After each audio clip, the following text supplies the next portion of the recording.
आपण संपादिका प्रकाशिका आहात. हा अंक आपल्याला का काढावासा वाटला त्याविषयी आपण सांगावं असं वाटतं. कलामंच अंक मी खरं तर कस्टम NCCमध्ये नोकरी करत होते आणि माझे पती नगरसेवक झाले आणि त्यानंतर मग मुलांकडे लक्ष द्यायला मला जरा वेळ हवा होता. मतलब मुलांकडे ते लक्ष देऊ शकणार नव्हते. तर अशावेळी मी नोकरी सोडली आणि मग मला घर खायला उठलं. हे नोकरी करणाऱ्या बायकांना माहिती असतं की आपण नोकरी सोडली की आपली काय अवस्था होते.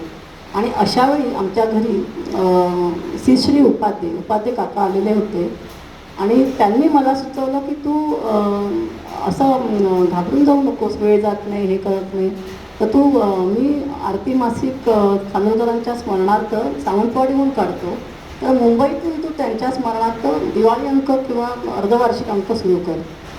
मला खूप आवडलं आणि धक्का बसला, मला हे जमेल तेव्हा का नाही जमणार. आणि त्यांनी मला संपूर्ण मार्गदर्शन केलं तू कशा प्रकारे अंक काढावास. आणि त्यांचं म्हणणं होतं तुझा नवरा नगरसेवक आहे, तुला जाहिरातींची कमी नाही वगैरे वगैरे. आणि ते फार छान मेळ जमून गेला आणि मी तेव्हापासून आता 25 वर्ष कलामंच अंक खानोलकरांच्या स्मरणार्थ प्रकाशित करते आहे.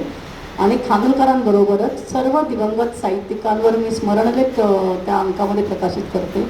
कथा, कविता हे सगळं असतंच, पण स्मरणलेखांना आवर्जून मी स्थान देते त्या अंकामध्ये. आणि मला फार समाधान वाटतं की मी खानोलकरांसाठी म्हणजे आमच्या भाईंसाठी त्यांचं स्मरणज्योत छान तेवत ठेवली आहे. तसंच त्यांच्यासाठी आजही सावंतवाडीहून आरती मासिक प्रकाशित होते आहे त्यांच्या स्मरणार्थ. आणि कुडाळला ते ज्या शाळेत शिकले त्या शाळेच्या आवारात कमशिप्र संस्थेने एक मोठी इमारत, भव्य इमारत उभारली आहे. एक मोठं कलादालन त्यांच्यासाठी केलेलं आहे. आणि ही फार मोठी गोष्ट आहे की ज्या शाळेत खानोलकर शिकले त्या शाळेमध्ये त्यांचं साहित्य छान प्रकारे जतन केलं जातं आहे. त्यांच्या संपूर्ण स्मरण त्यांचं छान केलं जातं.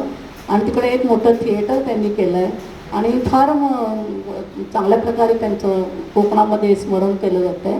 आणि ही गोष्ट ते हयात असते तर त्यांना फार आवडली असती, कारण जिकडे माणसाचा जन्म होतो तिकडे माणसाला कौतुकाची थाप हवी असते आणि ती त्यांना नक्कीच मिळाली आहे.